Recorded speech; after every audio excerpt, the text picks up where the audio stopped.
Welcome back friends in general awareness VLW lecture number 7। आपके comments देखकर ही हम lecture decide करते हैं कि किस पे नेक्स्ट होना चाहिए। तो आप कमेंट ज़रूर करें किस पे नेक्स्ट लेक्चर लाना चाहिए। इन्वायरमेंट एंड इकोलॉजी बहुत सारे एस्पिरेंट का कहना था इस पे लेक्चर लाया जाए। तो करूँगा कि एक तो एंड तक देखें ताकि आपको सारी चीज़ें समझाए, क्योंकि कुछ इंपॉर्टेंट चीज़ें जैसे नेशनल पार्क के रिलेटेड कुछ प्रोटोकॉल्स हैं, वो सारी चीज़ें हम एंड पे देखेंगे। तो वीडियो पूरी देखें, बीच में थोड़ा बोरिंग भी हो सकता है, थोड़ा स्किप करें अगर आपको बोरिंग लग रहा है, आगे चले, लेकिन लेक्चर पूरा देखना पड़ेगा। तो आइए स्टार्ट करते हैं। अगर अभी तक आपने हमारे नोट्स नहीं लिए हैं, नोट्स लेकर आप अपनी प्रिपरेशन को कंटिन्यू रख सकते हैं। कंप्यूटर जनरल अवेयरनेस इंग्लिश और ये व्हाट्सएप नंबर आपको दिया है, स्क्रीनशॉट ले लें, आगे बढ़ते हैं। इकोसिस्टम पे बात करते हैं। Ecosystem is simply in interaction between living and non living organism. जैसे ये एक लिविंग है, इसके अंदर नॉन लिविंग है इन्वायरमेंट, इसके अंदर कोई भी लिविंग ऑर्गेनिज्म है और इन दोनों का आपस में इंटरेक्शन होता है। This is called an ecosystem. जैसे एक दरिया है, दरिया में मछलियाँ हैं, ये वाटर जो है ये नॉन लिविंग है और फिशेज जो है वो लिविंग है, तो ये इकोसिस्टम, रिवर इकोसिस्टम बनाते हैं। ओके, तो इकोसिस्टम में आपको जो है क्वेश्चन पूछा जा सकता है कि टर्म किसने काइन की है। टेंसले ने 1935 में टर्म इकोसिस्टम दी थी। और ये जो इकोलॉजी है, जो साइंस है, वो डील करती है पूरा इकोसिस्टम से। दैट इज गिवन और coined by this term coined by Ernst Haeckel. Ernst Haeckel और टेंसले का नाम आपने याद रखना है। अब इसको सीक्वेंस वाइज समझना बहुत जरूरी है। सबसे पहले हम बात करें इकोसिस्टम के कंपोनेंट्स की, तो इसमें दो components abiotic and biotic. नाम से पता चल रहा है abiotic that is non living components और biotic that is living component. पहले हम नॉन लिविंग कंपोनेंट की बात करते हैं। Abiotic component. Abiotic component of an ecosystem consist of non living substances and factors. They are broadly divided into physical and chemical factors. जैसे कि physical factors में हमारे temperature, wind, soil type, water availability, humidity, precipitation, light वगैरह आता है। और chemical factors में हमारे इसमें कार्बन, नाइट्रोजन और डिफरेंट साइकिल्स जो है इसमें इंक्लूड की जाती है। एबायोटिक जो मतलब ये नॉन लिविंग कंपोनेंट है जिसमें नॉन लिविंग चीज़ आती हैं और उनका लिविंग्स पे क्या इंट्रैक्शन है इस इकोसिस्टम में हम समझते हैं। जैसे कि विंड है, उसका लिविंग पे क्या इफेक्ट है, पोलिनेशन में हेल्प करता है, बर्ड्स की फ्लाइट में हेल्प करता है, साइल वेजिटेशन में हेल्प करती है। इसी तरह से डिफरेंट एबायोटिक फैक्टर लिविंग्स के लिए किस तरह इंपॉर्टेंट है, ये चीज़ आपको पता होनी चाहिए। इसके बाद हम बात करें biotic, that is very important क्योंकि इसी से आगे चीजें आपको समझ आएंगी। बायोटिक कंपोनेंट होता है that is living component. It constitutes the living members of an ecosystem, that is plant, animal, micro organisms इसमें आते हैं। इसको हम क्लासीफाई कर सकते हैं तीन टाइप्स में: प्रोड्यूसर, कंज्यूमर, डिकम्पोजर। सिंपल भाषा में कहें तो ये तीन कंपोनेंट क्या है? प्रोड्यूसर होता है बनाने वाला, कंज्यूमर होता है खाने वाला और डिकम्पोजर होता है खत्म करने वाला। जैसे प्लांट्स हैं, ये खाना बनाते हैं, एनिमल्स हैं जो खाना खाते हैं, और बैक्टीरिया एंड फंजाई है जो बच गया है प्लांट्स एनिमल्स के, डेड प्लांट्स एंड एनिमल्स हैं उनको वापस से बिल्कुल खत्म करके मिट्टी में मिला देते हैं ताकि उससे वापस से प्लांट पैदा हो। तो ये साइकिल चलती रहती है, producer, consumer, decomposer, producer, consumer, decomposer. Okay, इसको अगर हम एक एक करके देखें प्रोड्यूसर को, प्रोड्यूसर्स क्या होते हैं? प्रोड्यूसर एक्चुअली ग्रीन प्लांट्स होते हैं। ग्रीन प्लांट्स होते हैं जो फोटोसिंथेसिस के थ्रू अपना खाना खुद बनाते हैं। दे आर ग्रीन प्लांट्स जो कि सोलर एनर्जी की मदद से फूड प्रोसेस करते हैं, खाना बनाते हैं, जिस प्रोसेस को फोटोसिंथेसिस कहा जाता है, साइंस में आपने पढ़ा होगा। इनको ऑटोट्रॉफ्स भी कह सकते हैं हम प्रोड्यूसर्स को। खास बात प्रोड्यूसर्स में ये है कि ये प्राइमरी सोर्स है फूड का। ये प्रोड्यूसर जो है, आगे हम देखते हैं प्रोड्यूसर के बाद हमारा आता है consumer. Consumer is important because consumer को हम फर्दर डिवाइड कर सकते हैं तीन टाइप्स में, तीन से भी ज़्यादा में हो सकता है लेकिन मैनली तीन में करते हैं। That is primary consumer, secondary consumer, tertiary consumer. ये क्यों डिवाइड किया जाता है? देखो ये है खाना। अब इसको खाने वाले अलग अलग अंदाज के होते हैं। प्राइमरी कंज्यूमर होता है खाने वाले। अब खाने वाले एक होता है डायरेक्ट प्लांट को खाएगी जिसको हार्बीवोर्स कहते हैं या प्राइमरी कंज्यूमर भी कहा जा सकता है। दूसरे कोई एनिमल्स, ये सारे एनिमल्स हैं कंज्यूमर लेकिन अलग अलग तरीके के। एक होते हैं हार्बीवोर जो डायरेक्ट प्लांट को खाते हैं, एक होते हैं कार्निवोर जो हार्बीवोर्स को खाते हैं, एनिमल्स को खाते हैं, एक होते हैं टॉप लेवल कार्निवोर जो जिसको कोई नहीं खा सकता। ये एनिमल्स खाते हैं लेकिन इसको कोई नहीं खा सकता। तो इसी तरह से प्राइमरी, सेकेंडरी और टर्शियरी कंज्यूमर में हम डिवाइड कर सकते हैं। ठीक है, प्राइमरी कंज्यूमर क्या होता है? जो बेसिक होते हैं, जैसे कि जो डायरेक्टली किस पे फीड करते हैं? ग्रीन प्लांट्स पे, सीधा प्लांट्स को खाते हैं। हार्बीवोर्स भी इनको मान सकते हैं हम। सेकेंडरी कंज्यूमर्स होता है for example dog, cat, birds जो कि अदर एनिमल्स को खाते हैं। दे आर कार्निवोर्स, इनको हम कार्निवोर्स कह सकते हैं। ये कार्निवोर्स, हार्बीवोर्स क्या है इसको थोड़ा सा देख लेते हैं। हार्बीवोर्स वो होते हैं जो फीड करते हैं, they feed on plant species. Primary consumer, producer भी इनको कहा जा सकता है, प्राइमरी प्रोड्यूसर हार्बीवोर्स को। सॉरी, प्राइमरी प्रोड्यूसर नहीं, प्राइमरी कंज्यूमर, रैबिट, इंसेक्ट्स वगैरह। ओके, और कार्निवोर्स हमारे आते हैं, they feed upon the herbivores, जो हार्बीवोर्स को खाएं। ये एनिमल्स ही होते हैं कार्निवोर्स, जो अदर एनिमल्स को खाते हैं जैसे फ्रॉग, स्नेक एक्सेट्रा। ओमनीवोर जो दोनों को फीड कर सकते हैं, प्लांट और एनिमल्स को खाते हैं जैसे ह्यूमंस। डेट्रीवोर्स जो होते हैं डेड और प्लांट्स एनिमल्स को खाने वाले, जैसे अर्थवर्म, एंट्स वगैरह जो मरी हुई चीज़ों को खाते हैं, उसको डेट्रीवोर्स कहते हैं। आई होप ये वर्ड्स आपको समझ आए, हार्बीवोर्स, कार्निवोर्स, ओमनीवोर्स, डेट्रीवोर्स। ओके, आगे हम बात करें तो यहाँ पर नेक्स्ट हमारा टॉपिक, इसमें एक और पॉइंट है डीकम्पोजर, प्रोड्यूसर, कंज्यूमर और डीकम्पोजर हमने पहले बताया आपको। डीकम्पोजर इसलिए इंपॉर्टेंट है क्योंकि ये साइकिल को मेंटेन करता है, इकोलॉजिकल साइकिल को।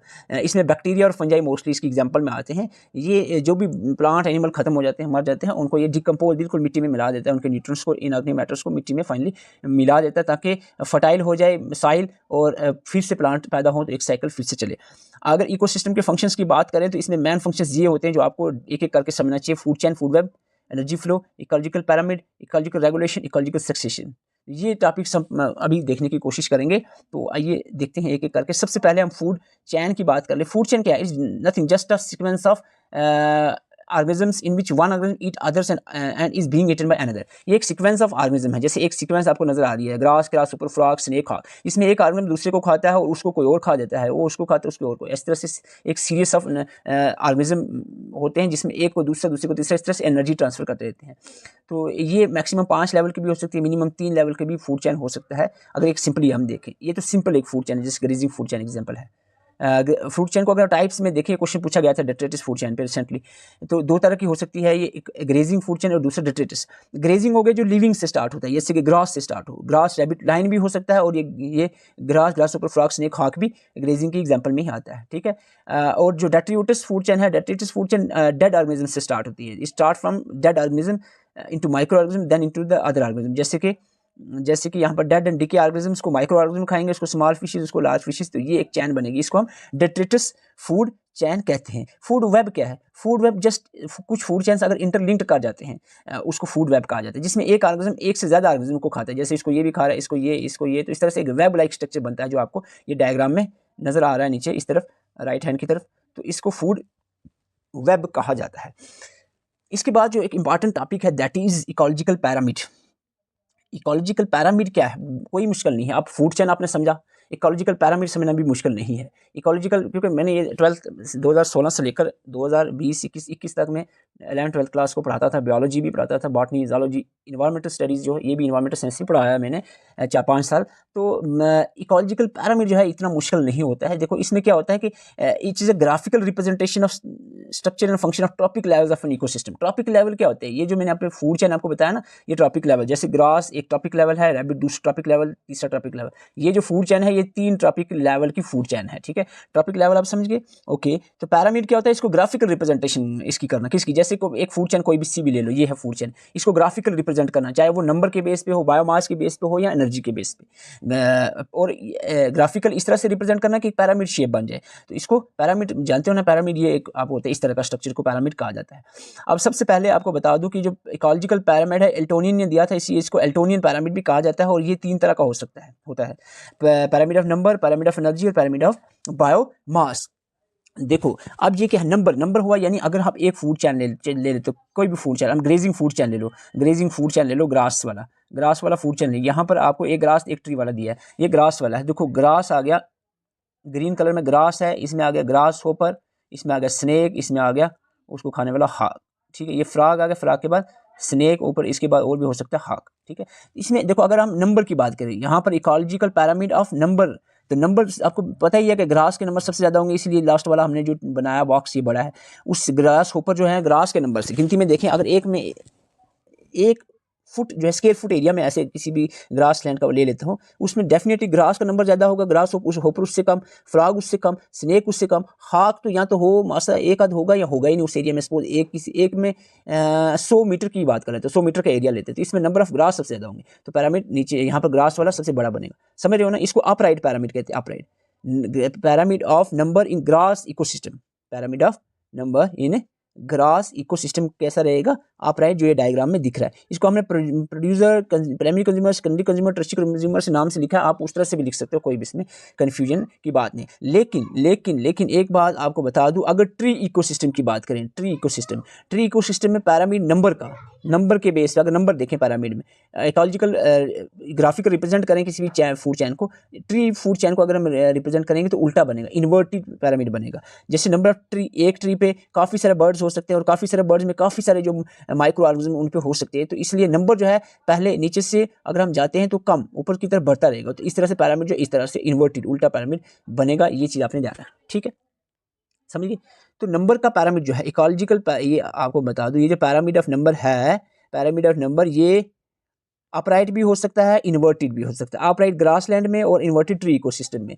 पैरामीटर ऑफ एनर्जी जो है, ये क्वेश्चन बहुत बार पूछा गया है, ये ऑलवेज अपराइट होता है, ये कभी भी इन्वर्टेड नहीं हो सकता, क्योंकि जो एक लेवल से दूसरे लेवल में एनर्जी जाती है, कोई भी फूड चेन आप उठा लो, एक लेवल से दूसरे लेवल में जब एनर्जी जाती है वो पहले से दूसरे में कम जाएगी, 10% एनर्जी सिर्फ ट्रांसफर होती है। ये चीज़ एक ट्रांसफर ऑफ एनर्जी जो है उसमें लिंडमैन साइंटिस्ट था, उसने कहा था, यहाँ पर शायद मैंने नहीं जिक्र किया ट्रांसपोर्ट ऑफ एनर्जी का, तो लिंडमैन एक साइंटिस्ट था, उसने कहा था 10% एनर्जी जो है वो एक लेवल से दूसरे लेवल तक जाती है, बाकी रिमेनिंग 90% लॉस हो जाती है और एनर्जी फ्लो यूनी डायरेक्शन होता है। तो इसी तरह जो पैरामीटर ऑफ एनर्जी है, पैरामीटर ऑफ एनर्जी जो है ये ऑलवेज अपराइट होता है, ये पॉइंट आपने याद रखना, पैरामीटर ऑफ एनर्जी हमेशा ऊपर की तरफ ही जाएगा, यानी इसमें जो प्रोड्यूसर होगा वो सबसे ज़्यादा होगा एनर्जी के मामले में, ऊपर ऊपर जाते जाओ तो एनर्जी कम, जैसे प्रोड्यूसर में 10,000 कैलोरीज एनर्जी है तो प्राइमरी कंज्यूमर है 1,100 और 10, यानी सिर्फ 10% एनर्जी एक लेवल से दूसरे लेवल में ट्रांसफ़र हो रही है।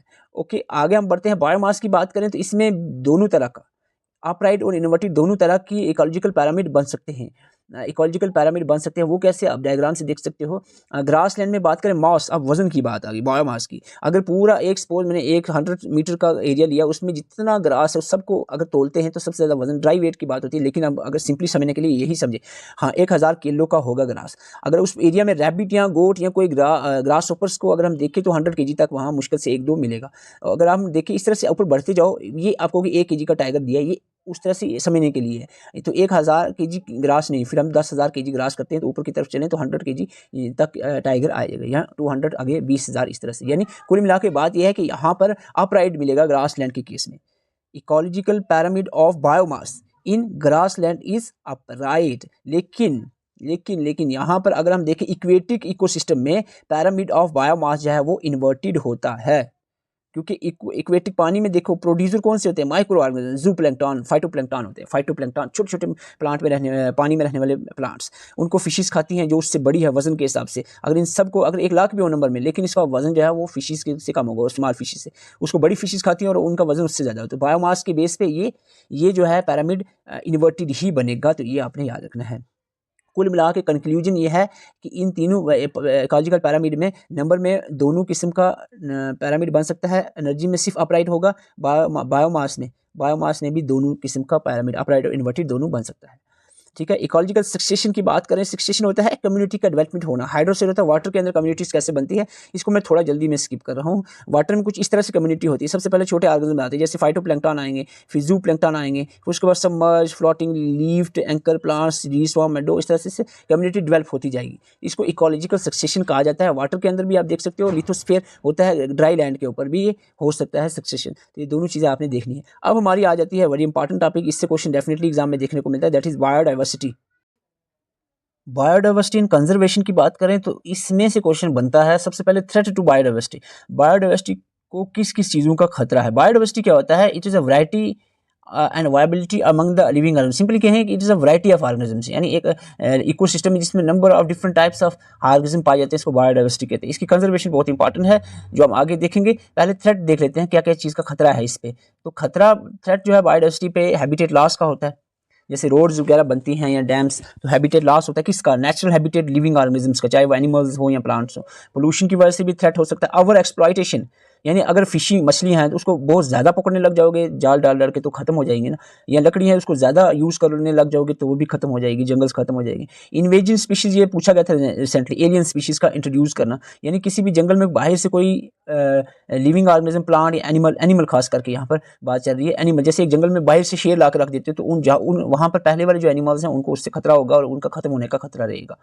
तो ये इन्वेजन स्पीशीज़ भी एक थ्रेट रहता है। क्लाइमेट चेंज जो ग्लोबल वार्मिंग की वजह से हो रहा है, कभी कभी लगातार बारिशें हो जाती है, कभी कभी ड्रॉट सूखा पड़ जाता है, तो ये थ्रेट्स हैं जो बायोडाइवर्सिटी पे पड़ते रहते हैं। अगर हम बात करें कंजर्वेशन कैसे की जाए, बायोडाइवर्सिटी को कैसे बचाया जाए, इसके लिए 2 मेथड दिए होते हैं, that is in situ conservation and ex situ conservation. एक एक करके हम देखते हैं in situ and ex situ को। इन सीटू क्या होता है, इन सीटू होता है उसी के घर में, जैसे एक जंगल है, इसमें एक एनिमल रह रहा है, इसको इसी के घर में जहाँ वो रह रहा है, जहाँ उसकी जगह है, उसी जगह पे उसको प्रिजर्व करना है, प्रिजर्व करना है, बचा कर रखना है, इसको इन सिटू कंजर्वेशन कहते हैं। और ये चीज़ करने के लिए हम गवर्नमेंट क्या करती है, नेशनल पार्क्स, बायोस्फीयर रिजर्व और वाइल्ड लाइफ सेंचुरीज बनाती है। ये 3 पॉइंट्स आपने याद रखना है। नेशनल पार्क, बायोस्फीयर रिजर्व और वाइल्ड लाइफ सेंचुरीज इन सिटू कंजर्वेशन मेथड के अंदर आते हैं। अब नेशनल पार्क जो है, यहाँ पर बात आ गई है नेशनल पार्क की, तो नेशनल पार्क की पहले तो थोड़ी सी इंट्रोडक्शन बता देता हूँ, फिर नेशनल पार्क में जो क्वेश्चन बनते हैं वो भी देख लेते हैं।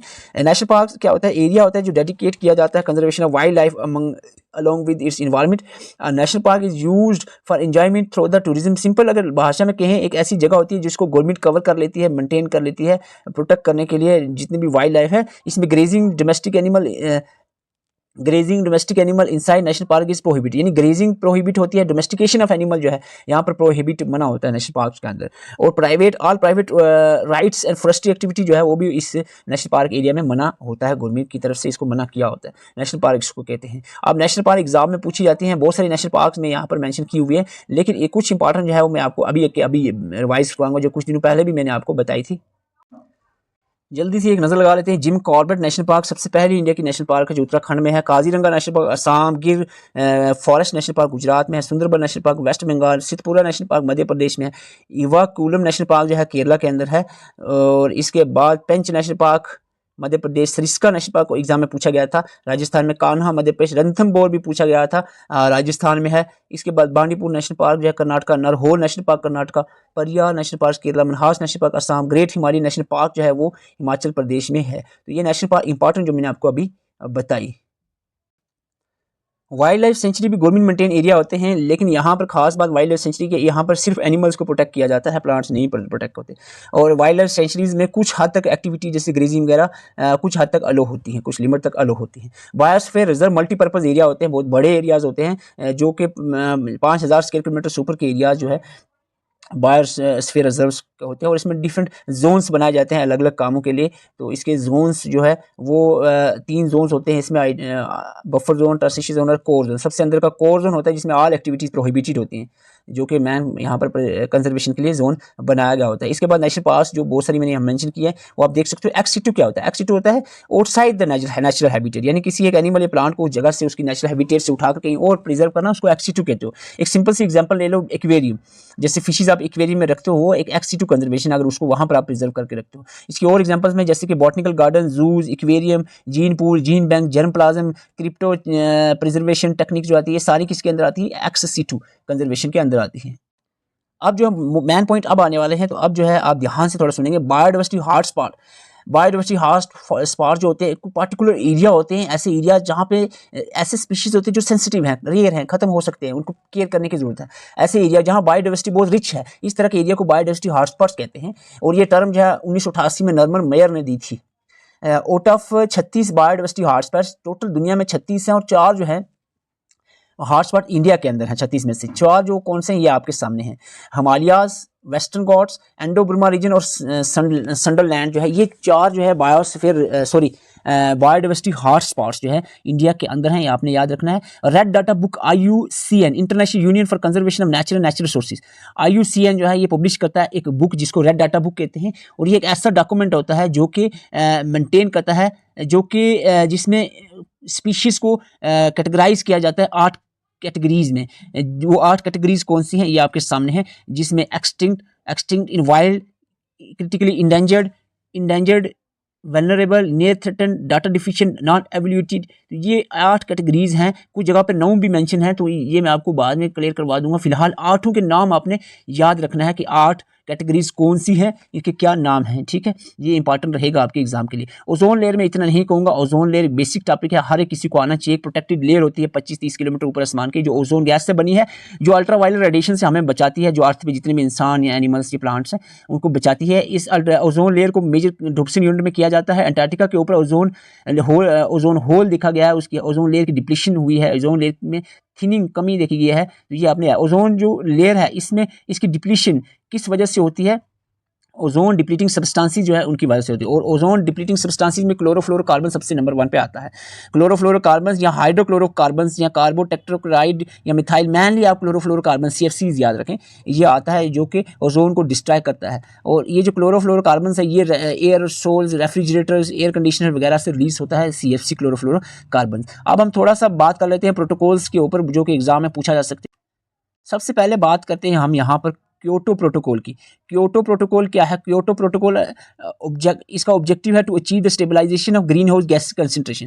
क्योटो प्रोटोकॉल का कंसर्न आप ग्रीन हाउस गैसेज रखना कि इसको स्टेबलाइज करना, किसी तरह से ग्रीन हाउस गैसेज को बढ़ने नहीं देना, खत्म भी नहीं करना है, थोड़ा बहुत रहेगा तो ठीक है, लेकिन इसको ज़्यादा बढ़ने नहीं देना क्योंकि ग्लोबल वार्मिंग हो सकती है। Kyoto protocol greenhouse gases. Vienna जो है, वीना कन्वेंशन जो फर्स्ट इंटरनेशनल एग्रीमेंट हुआ था जो dedicate to for protection of ozone layer. Ozone layer, Vienna convention ozone layer के रिलेटेड है और मॉन्ट्रियल भी ओजोन लेयर के रिलेटेड है। मॉन्ट्रियल में क्या है कि protect the ozone layer by phasing out the protection of and consumption of ozone depleting substance. किस तरह से ओजोन लेयर को प्रोटेक्ट किया जा सकता है, और मॉन्ट्रियल प्रोटोकॉल में बताया गया ओजोन डिप्लीटिंग सब्सटेंसेस की प्रोडक्शन और कंजप्शन पे रोक लगाई जाए, और कुछ हद तक इस पे रोक लगा भी दी गई है। नगोया प्रोटोकॉल होता है जेनेटिक रिसोर्सेज के रिलेटेड है, ये आप इतना ही याद रखें।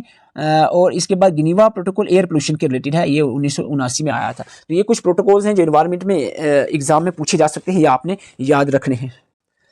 तो स्टूडेंट्स आज के लिए इतना ही है। अगर आप हमारे साथ नए जुड़े हैं तो ये व्हाट्सएप नंबर आपको दिया हुआ है, इस पर कांटेक्ट करके सारे नोट्स आप ले सकते हैं और इनको अच्छे से पढ़ें तो आपकी तैयारी, होपफुली एग्ज़ाम जल्दी ही है तो आपकी तैयारी अच्छे से हो जाएगी।